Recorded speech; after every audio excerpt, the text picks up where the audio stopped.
Hi everyone, welcome to UG entrance examination by the 24/7। So basically काफ़ी सारे ऐसे student हैं जो कि अभी एग्ज़ाम्स के बाद अपने 12th के पढ़ना स्टार्ट किए होंगे, तो बहुत कन्फ्यूजन उनको ये है कि मैम इतना कम टाइम बचा हुआ है, तो क्या कोई पॉसिबिलिटी है कि हम अभी भी हमारी पढ़ाई अच्छे से कर सकें और हम हमारे लैंग्वेज के एग्जामिनेशन में मैक्सिमम स्कोर कर सकें of CUET 2025। So see we always think of this कि ये हमसे नहीं हो पाएगा, ये हम नहीं कर पाएंगे, बट ये चीज़ भी आपको याद रखनी पड़ेगी that where there is a will there is a way, right. तो आपके पास 25 दिन है, ठीक है। आप अपना सिलेबस कैसे कवर करोगे, आपका मॉक टेस्ट आपको प्रिपेयर करना है और आपकी स्ट्रैटेजी क्या रहने वाली है, इसका कंप्लीट रोड मैप आज की इस वीडियो में मैं आप लोग को देने वाली हूँ। तो सबसे पहले लेट्स स्टार्ट विद दिस कि आपका सिलेबस है क्या। बहुत सारे बच्चों को प्रॉब्लम ये होती है, दे जस्ट स्टार्ट, है ना, बिना सिलेबस को जाने।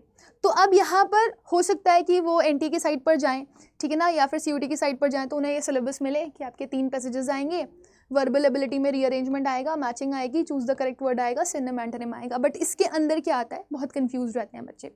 तो देखो, पैसेजेस तो आपके आते हैं, पैसेजेस आपके 2 तरीके के हो जाते हैं। एक तो आपका पैसेज के ऊपर बेस्ड आपका क्वेश्चन आ सकता है और दूसरा आपका क्वेश्चन पोइट्री एक्सट्रैक्ट के बेस्ड आ सकता है, जो आपके पास क्लास 12th में भी आता ही है ना। जैसे आपके चैप्टर्स के कुछ एक्सट्रैक्ट निकाल करके क्वेश्चंस दे दिए जाते हैं, पोएम्स के कुछ एक्सट्रैक्ट्स निकाल के क्वेश्चंस दे दिए जाते हैं, लेकिन ये आपकी क्लास 12th की पोएम्स नहीं होंगी, क्लास 12th के पैसेजेस नहीं होंगे, या हो भी सकता है एक आध मिल भी जाए आपको आपके फर्स्ट टू 12th तक का जो आपने पढ़ा हुआ, बट पैसेज और पोइट्री बेस्ड ही होगा ये। और देयर इज अ पॉसिबिलिटी कि आपके एग्जाम में 2 भी पूछे जा सकते हैं, 3 भी। अभी तक मैक्सिमम अगर मैं बात करूँ तो 4 पूछे गए। ऑल टोटल आपके ये 60 से लेकर के 120 नंबर तक आया है। वी आर एक्सपेक्टिंग कि 150 नंबर तक भी ये जा सकता है इस साल, ठीक है। और ये हर साल पूछा गया, 22, 23, 24, तो आपको इस पर सबसे ज़्यादा वर्क करना है। फिर आता है आपका रीअरेंजमेंट, जो कि 22, 23, 24 तीनों साल में ही पूछा गया है। और रीअरेंजमेंट दी पार्ट्स, इसे आप बोल सकते हो, है ना, या फिर पैराजम्बल्स भी बोल सकते हो। एक सेंटेंस या एक पैराग्राफ को डिवाइड करके दे देते हैं, या फिर ये PQRS के ऑप्शंस में, या फिर आपको ABCD के ऑप्शंस में डिवाइड करके देते हैं, और सारे मिसमैनेज्ड होते हैं, है ना, अरेंज प्रॉपर्ली नहीं होते, तो उन्हें आपको अरेंज करना होता है। फिर आता है मैचिंग। अब बच्चे बोलते हैं कि मैम क्या इस साल विकैबुलरी में सिर्फ सिनोनिम एंटोनिम आएगा, इडियम फ्रेजेस नहीं आएगा, वन वर्ड नहीं आएगा। सो माय आंसर इज बेटा कुछ कह नहीं सकते, है ना। स्टैंडर्ड सिलेबस आपको प्रिपेयर करना है, तो आपके मैच द फॉलोइंग में ये आपको एग्जाम्स में इडियम फ्रेजेस भी दे सकते हैं, ठीक है ना, वन वर्ड भी दे सकते हैं। इडियम फ्रेजेस मुहावरे और कहावतों को बोलते हैं, जैसे अब पछतावे होत किया जब चिड़िया चुग गई की, है ना, ऊँट के मुंह में जीरा, एक्सेट्रा। वन वर्ड सब्स्टिट्यूशन भी आपके एग्जाम्स में आता है इंग्लिश में, है ना, जैसे जो कभी ना मरे अमर, राइट। या फिर मैंने बोल दिया एक ऐसा इंसान जो कि आपका क्राइम पार्टनर हो, तो उसको आप क्या बोलोगे, तो दैट इज अकम्प्लिस। तो ये इंग्लिश में आपसे पूछा जाता है। इसके अलावा आपकी फ्रेजल वर्ब्स भी आती हैं। फ्रेजल वर्ब्स क्या होती हैं, वर्ब प्लस प्रेपोजिशन का कॉम्बिनेशन, ठीक है ना। जैसे लुक इनटू, लुक का मतलब देखना, लेकिन लुक इनटू का मतलब इन्वेस्टिगेट करना। लुक आफ्टर का मतलब देखभाल करना। रन इनटू का मतलब सामना होना। आपके एग्जाम्स में आया हुआ है। होमोनोम्स, होमोफोन्स के क्वेश्चंस आ जाते हैं। जैसे आपको पता है आपका वर्ड एक दिया गया है एग्जाम में, राइट, WRIT भी राइट होता है और RIGHT राइट भी होता है। तो एक राइट का मतलब लिखना और एक राइट का मतलब सही होता है। सो आपको होमोनिम्स के ऊपर बेस्ड क्वेश्चंस एग्जाम्स में मिल सकते हैं।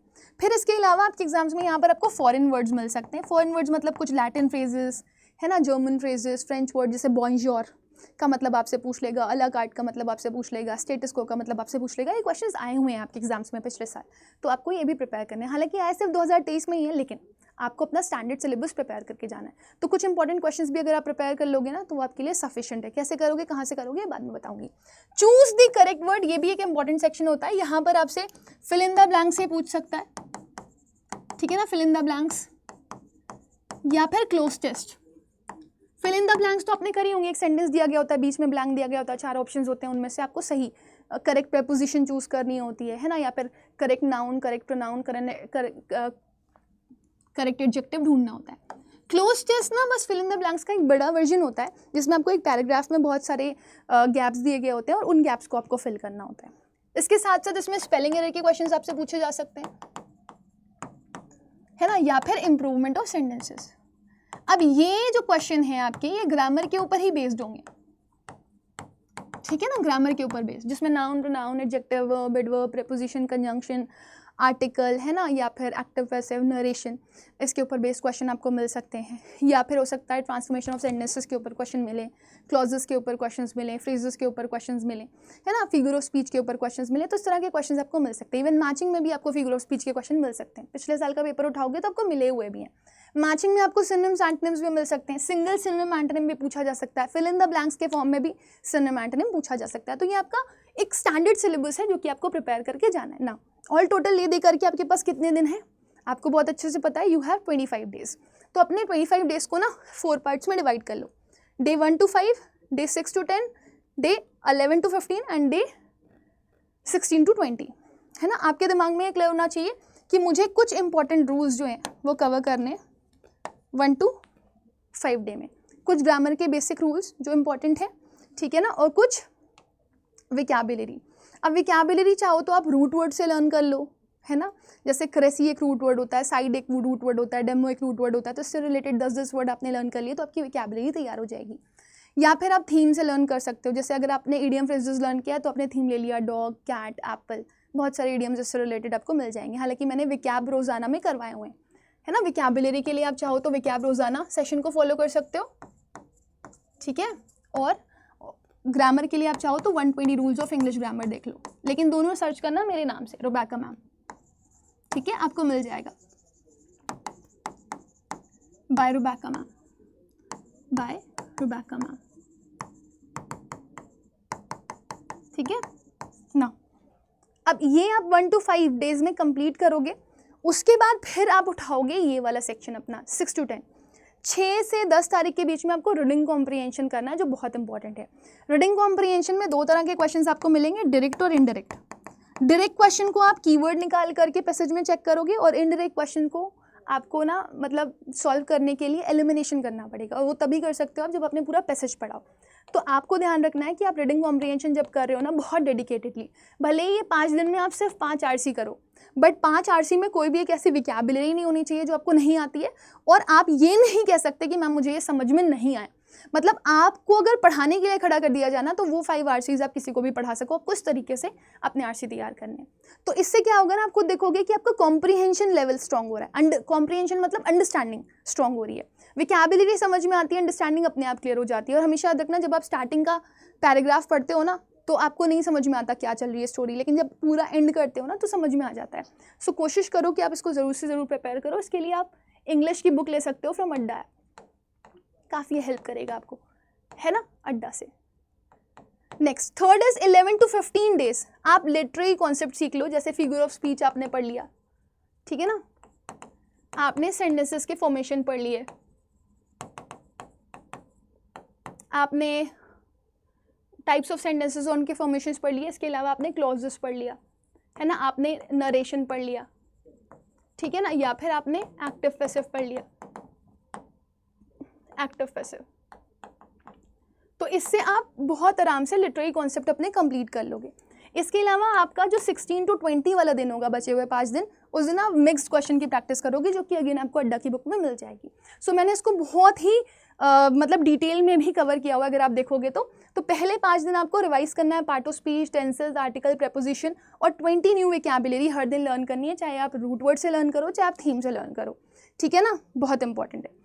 6 to 10 डे आप आओगे तो कोशिश करो 1 आरसी या 2 आरसी सॉल्व करो ही करो पूरी अंडरस्टैंडिंग के साथ, और इसी में ही मतलब इन्हीं आरसीज में आपको मतलब जो भी वर्ड्स मिल रहे हैं हार्ड वर्ड, उसमें सिनोनिम्स एंटोनिम्स भी प्रैक्टिस करते रहो, इसकी कॉन्टेक्सचुअल वोकैबुलरी, जो कि काफ़ी हेल्पफुल होगी, है ना। और इसी दौरान अगर आप चाहो तो आप 3 से 4 पैराजंबल के भी क्वेश्चंस कर सकते हो, क्योंकि ये आपका कोर पार्ट है। तो अगर आपको करना भी है प्रैक्टिस तो यहाँ पर आप पैराजंबल और सेंटेंस इंप्रूवमेंट के क्वेश्चंस करना चाहो तो प्रैक्टिस में कर सकते हो, 3 से 4 बस बहुत है। 11 to 15 में फिगर ऑफ स्पीच आपने लर्न करनी है ना, आइडेंटिफाई करना सीख लेना, टोन, थीम क्या होता है ना, कैसे स्टाइल आइडेंटिफाई करते हो आप। तो इसके ऊपर मैंने एक वीडियो ली हुई है, आप सर्च करोगे अगर मेरे नाम से ना, tone of passages by Rebecca ma'am, तो भी आपको मिल जाएगी, ओके। तो आप ये सर्च कर सकते हो। फिर नेक्स्ट अगर आप देखोगे तो 16 to 20 में मैंने आपको फुल प्रैक्टिस सेट्स के लिए बोला हुआ है, आप चाहो तो उसके लिए मॉक टेस्ट ले लो, चाहे अड्डा की बुक ले लो, है ना, या फिर आप PYQ से कर लो, तीनों से ही आप कर सकते हो, आपको काफ़ी हेल्प मिलेगी। बट अगर आप मॉक टेस्ट करते हो तो बहुत ही शानदार होता है। तो आप कोशिश करना जो बचे हुए आपके 21 से 25 वाली डेट वाले दिन रहेंगे, मतलब 21 to 25 डे तक आप रिविजन करोगे और मॉक्स दोगे, वोकैबुलरी रिवाइज करोगे, जो कि आपने पास लिख रखी है, उनके लिए फ्लैश कार्ड्स बना लेना हेल्पफुल रहेंगे, रूट से ही बना रहे हो, थीम से ही बना रहे हो तो भी, है ना। रिविजिट करना वीक ग्रामर रूल्स, जैसे भूल रहे हो आप कुछ क्वेश्चंस, तो वो प्रैक्टिस करते रहोगे तो आपको पता होगा कि आप भूल कहाँ पर रहे हो, ठीक है ना। कोशिश करो कि 2 फुल मॉक ज़रूर से ज़रूर दो आप, दिन में 2 फुल मॉक, है ना, किसी भी सब्जेक्ट के 2 फुल मॉक ज़रूर दो। और एनालाइज, जैसे इंग्लिश का अगर आप कर रहे हो तो 2 मॉक टेस्ट तो 2 ही दो विद एनालिसिस की, एक क्वेश्चन सही है तो क्यों सही है, गलत है तो क्यों गलत है ना, सही है तो आता था इसलिए सही है या फिर तुक्का मार के किया है, गलत है तो नहीं आता था इसलिए गलत हुआ, या फिर आता था बट सिली मिस्टेक हो गया इसलिए गलत हुआ, है ना। तो अपनी मिस्टेक्स को रिव्यू करो, फोकस करो why you got a question wrong, not just the answer. Understand करो रूल और कॉन्सेप्ट को बिहाइंड इट, जिससे आपको समझ में आएगा कि नेक्स्ट टाइम आपको ये गलती नहीं करनी है। पैटर्न को आइडेंटिफाई करो, किस किस तरह की मिस्टेक्स आप कर रहे हो, टेंसेस में कर रहे हो, आर्टिकल में कर रहे हो, रीडिंग कॉम्प्रीहेंशन में कर रहे हो, उसको ट्रैक करो कि वो गलती दोबारा ना हो। मैनेजमेंट बहुत इंपॉर्टेंट है आपके यहाँ पर टाइम का। आप अगर RC आज 30 मिनट में करते हो तो कल आपका टारगेट रहना चाहिए मैं उसको 25 मिनट में करूँ, परसों आपका टारगेट होना चाहिए कि 20 मिनट्स में करूँ। अपने टाइम लिमिट को कम करो, क्योंकि यहाँ पर पूरा खेल आपका टाइम मैनेजमेंट का ही है, ठीक है ना। स्पीड और एक्यूरेसी आपकी इम्प्रूव होनी चाहिए। पहला फोकस आपका एक्यूरेसी पे होगा और दूसरा फोकस आपका किस पे होगा, टाइम पर। Next, revise weak areas. जब आप प्रैक्टिस कर रहे होगे मॉक टेस्ट तो आपको अपने वीक एरियाज पता चल जाएंगे। इंडिविजुअली चैप्टर्स बुक पे जाओ, बुक में चैप्टर्स जहाँ पर मिले उनके प्रैक्टिस क्वेश्चंस करो, काफ़ी हेल्प करेगा आपको ये। 20 मिनट्स दे दो, बहुत सही है, बहुत सफिशिएंट है। री अटेम्प्ट ज़रूर करो मॉक टेस्ट को। जैसे मान लो आज आपने एक मॉक टेस्ट दिया, उसको 1 हफ्ते बाद आप रिपीट कर लो, काफ़ी हेल्पफुल होगा आपके लिए, ठीक है ना। मान लो अगर 1 हफ्ता ज़्यादा लंबा टाइम पड़ रहा है आपके लिए, तो 3 दिन बाद या 2 दिन बाद एक बार ज़रूर से ज़रूर रिवाइज कर लो कि मैं देखूँ तो सीखने के बाद भी मैं गलत तो नहीं कर रहा हूँ। तो इस तरीके से आप खुद देखोगे कि आप बहुत तेज़ी से क्या कर रहे हो, improve. Now apart from this मैं आप सभी लोगों को बता दूं बेटा कि बहुत सारे ऐसे बच्चे हैं जिनको लगता है कि मैम मैं कैसे प्रिपेयर करूं। तो वैसे तो हमारे पास बैच अवेलेबल है प्रतिज्ञा 2.0, जहां पर बेसिक्स आपके क्लियर किए जा रहे हैं और फिर बेसिक्स से आप क्वेश्चंस प्रैक्टिस के लिए जा सकते हो। बट इस टाइम पे मैं बोलूँगी सबसे शानदार चीज़ ये है कि आप प्रैक्टिस क्वेश्चन से कॉन्सेप्ट को लर्न करो। तो वो आप हमारे अभ्यास बैच में लर्न कर सकते हो, जो कि अड्डा में आपको दिया जा रहा है। अभी मैंने बोला ना आपको मॉक टेस्ट की ज़रूरत पड़ेगी, आपको प्रैक्टिस क्वेश्चन की ज़रूरत पड़ेगी, आपको वोकैबुलरी की ज़रूरत पड़ेगी। अगर आप अभ्यास बैच में आते हो ना तो आपको इधर उधर भटकना ही नहीं है। आपको टीचर्स पढ़ाएंगे क्या क्या पढ़ना है क्या क्या नहीं पढ़ना है, प्रैक्टिस के लिए क्वेश्चंस दे देंगे DPPs में, मॉक टेस्ट आपको इसी में इंक्लूडेड मिलेंगे, प्लस आपको प्रैक्टिस के लिए प्रैक्टिस बुक्स भी मिल जाएंगी और प्री रिकॉर्डेड बैच भी मिल जाएगा, दैट इज मंजिल प्रो। तो अगर किसी बच्चे को टॉपिक पढ़ना होगा वो टॉपिक पढ़ लेगा, किसी टॉपिक की प्रैक्टिस करनी होगी तो उसके पास बुक है, ठीक है ना, ई-बुक यानी कि। और अगर आपको मॉक टेस्ट देने हैं तो मॉक टेस्ट भी अवेलेबल है। तो ये है 360 डिग्री प्रिपरेशन बैच। और अगर आपको ये बैच चाहिए तो दिस जस्ट कॉस्ट 1999। ये लैंग्वेज GT का है, आप चाहो तो डोमेन्स का भी ले सकते हो। डोमेन्स में साइंस, कॉमर्स और ह्यूमैनिटीज़ अवेलेबल है। बट बहुत सारे बच्चे पूछते हैं कि मैम अगर मुझे ये बैच लेना है तो मैं कैसे लूँ। देखो आप ये बैच ले तो सकते हो अड्डा के स्टोर से, आपको डाउनलोड करके लोगे तो ज़्यादा बेहतर रहेगा, क्योंकि आपको वहाँ पर 1% एक्स्ट्रा डिस्काउंट मिल जाता है। और अगर आप Y484 कोड यूज़ करते हो तो इससे आपको मैक्सिमम डिस्काउंट मिल जाता है। मैं आपको बता देती हूँ आपको ये बैच लेना कैसे। जैसे सपोज़, ठीक है, आप अड्डा के स्टोर पर गए, ठीक है, आप यहाँ पर अड्डा के स्टोर पर गए, आपने अड्डा का स्टोर ओपन किया, आप इंडियाज़ लार्जेस्ट वर्नाक्युलर प्लेटफॉर्म पे गए, ठीक है, आप ऑल कोर्सेज पे गए, आपने UG PG एग्जाम सेलेक्ट किया, UG पर गए। मैं लैंग्वेज GAT का दिखा रही हूँ आपको, ये है अभ्यास बैच, है ना। लेट्स रीड इट, इसमें है क्या क्या।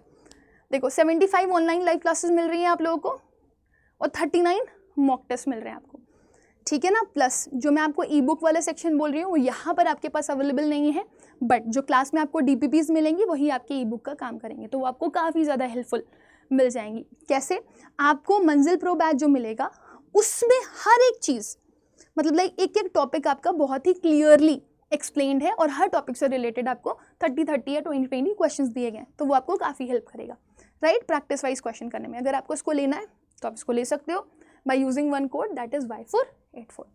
और अगर आपको डोमेन स्पेसिफिक लेना है तो डोमेन का भी मैं आपको भी दिखा देती हूँ। पहले आपको ये दिखा देती हूँ, Y484 जैसे ही आप अप्लाई करोगे ना, आप देखोगे 1939 का बैच है, ऑलरेडी एक कूपन अप्लाइड है।